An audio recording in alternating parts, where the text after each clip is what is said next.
اما بعد فاعوذ باللہ من الشیطان الرجیم بسم اللہ الرحمن الرحیم الم یجدک یتیما فآویٰ صدق اللہ العظیم وقال النبی صلی اللہ علیہ وسلم انما بعثت رحمہ او کما قال علیہ الصلاۃ والسلام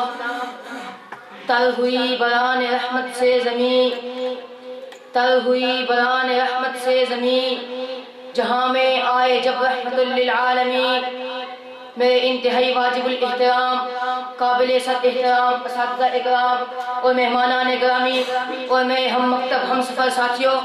آج میں آپ حضرات کے سامنے جس موضوع پر لب کشائی کرنے کی جسارت کر رہا ہوں وہ ہے حضرت محمد مصطفیٰ احمد مجتبیٰ صلی اللہ علیہ وسلم کی ولادت۔ سامعین محترم، خدا کی شان ہے کہ سرور دو عالم صلی اللہ علیہ وسلم کی ولادت مبارکہ سے قبل ہی اللہ رب العزت نے آپ کے والد عبداللہ کا سایہ آپ کے سر سے اٹھا دیا اور آپ کو یتیم پیدا کیا تاکہ دنیا کو معلوم ہو جائے کہ یتیم کسی دنیاوی سہارے کا محتاج نہیں، اس کی پرورش، اس کی تربیت بچپن ہی سے وہ ذات بھاری کرے گی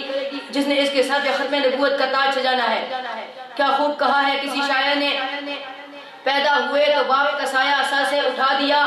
پیدا ہوئے تو باپ کا سایہ سر سے اٹھا دیا، گھٹنوں چلے تو دادا آدم کو روانہ تھا، سائے پسند آئے نہ پروردگار کو، بے سایہ کر دیا اس سایہ دار کو۔ اس مکتب توحید میں حضرت محمد مصطفیٰ صلی اللہ علیہ وسلم کو ابو ابو پکارنے کی عادت نہ پڑے بلکہ احد احد پکارنے کی عادت پڑے۔ فرعون میں کس ابو کو پکارے گا، عہد میں کس ابو کو پکارے گا، بدر میں کس ابو کو پکارے گا، خندق میں کس ابو کو پکارے گا، حنین میں کس ابو کو پکارے گا۔ ابھی سے خدا کو پکارنا تیرا کام ہے، یتیمی کو سہارا دینا میرا کام ہے۔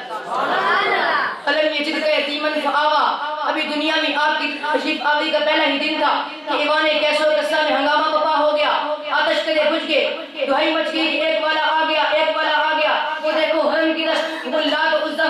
منات کب کپا رہی ہیں، حضرت آئی ہے۔ کسی نے کہا اے ہمارے معبود تمہیں کیا ہو گیا ہے؟ آواز آتی ہے ایک والا آ گیا، ایک والا آ گیا، کیونکہ تاجدار ختم نبوت آقا دو جہاں سید الجن والانس فخر موجودات محبوب کائنات محبوب رب الارض والسماء سید الانبیاء خاتم الانبیاء ہادی برحق امام الرسل تشکیل ملائک صاحب الاولاق شافی محشر ساقی کوثر آمنہ کے لخت جگر حضرت عبداللہ کے نور نظر رفیق ابو بکر حضرت محمد مصطفیٰ احمد مجتبیٰ صلی اللہ علیہ وسلم کو رب کائنات نے ایسے معاشرے میں محبوس فرمایا تھا جہاں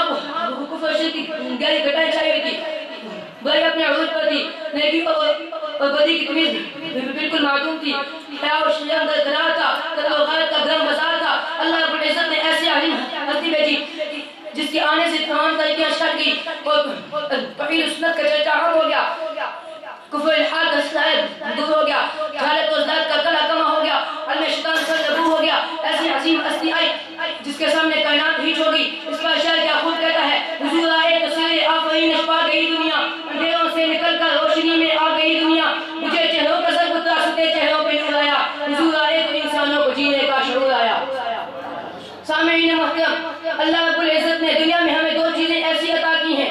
جن کی دنیا میں کوئی مثال نہیں ملتی، ایک کتاب ہے اور دوسرا رسول ہے۔ کتاب وہ جس کو قرآن کہتے ہیں، رسول وہ جس کو محمد کہتے ہیں۔ کتاب وہ جس کو کلام اللہ کہتے ہیں، رسول وہ جس کو محمد رسول اللہ کہتے ہیں۔ کتاب وہ جس کی کتابوں میں کوئی مثال نہیں ملتی، رسول وہ جس کے رسولوں میں کوئی مثال نہیں ملتی۔ وہ کتابوں میں بے مثال ہے، رسولوں میں بے مثال ہے، وہ کلام اللہ ہونے میں بے مثال ہے، رسول اللہ ہونے میں بے مثال ہے، کیونکہ قرآن بھی عجیب ہے، نبی بھی عجیب ہے، قرآن بھی اعلیٰ ہے، نبی بھی اعلیٰ ہے، قرآن بھی الفا ہے، نبی بھی الفا ہے، قرآن بھی بلندیوں والا ہے، نبی بھی بلندیوں والا ہے، قرآن بھی مقاموں والا ہے، نبی بھی مقاموں والا ہے، قرآن بھی رحمت والا ہے، نبی بھی رحمت والا ہے، قرآن بھی شفا والا ہے، نبی بھی شفا والا ہے، قرآن بھی تنویر والا ہے، نبی بھی تنویر والا ہے۔ اس کا شعر کیا خوب کہتا ہے، سر سے لے کر پاؤں تک تنویر ہی تنویر ہے، جیسے منہ سے بولتا قرآن یہ تقریر ہے، تمہیں مصطفیٰ کو دیکھ کر سوچتی ہے دنیا کیسا وہ مصور ہوگا جس کی یہ تصویر ہے۔ سامعین محترم، آمنہ کے گھر ایسا بشر پیدا ہوا جو اکمل بشر ہے اور صفات و کمالات ایسے ملے جن کی نظیر نہیں ملتی اور اخلاق اس قدر بلند ہے کہ رب کائنات نے انک لعلی خلق عظیم کے مرتبے پر فائز کر دیا اور زندگی کا ہر گوشہ اتنا پاکیزہ ہے کہ قرآن میں لقد لبثت فیکم عمرا من قبل فلا تعقلون کہا، اور عظمت کا یہ عالم ہے کہ تمام کائنات کو ان اللہ و ملائکتہ یصلون علی النبی کا معمول بنا دیا، اور عجوبیت کا یہ عالم ہے کہ حیران سے مشرف فرمایا یہ عالم ہے کہ ان کے دوستوں کو زندگی میں جنت کے خزانے سنا دیے۔ سامعین محترم، میرا تو دعویٰ ہے کہ نبی کریم صلی اللہ علیہ وسلم کا مقام و شان کما اب کہوں کوئی بیان کر نہیں سکتا، بلکہ میں تو ایک قدم آگے بڑھ کر یہ کہنا چاہتا ہوں، اگر ساتوں سمندر سیاہی بن جائے، اشیاء عالم قلم بن جائے، ان سجن میرے آقا کی سیرت لکھنے لگ جائے، سمندر خشک ہو جائیں گے، اشیاء عالم فنا ہو جائیں گے، میرے آقا کا مقام باقی رہ جائے گا۔ اس پر شاعر کیا خوب کہتا ہے، خدا کی عظمتیں کیا ہے محمد مصطفیٰ جانے، خدا کی عظمتیں کیا ہے محمد مصطفیٰ جانے، مقام مصطفیٰ کیا ہے محمد کا خدا جانے، وما علینا الا البلاغ۔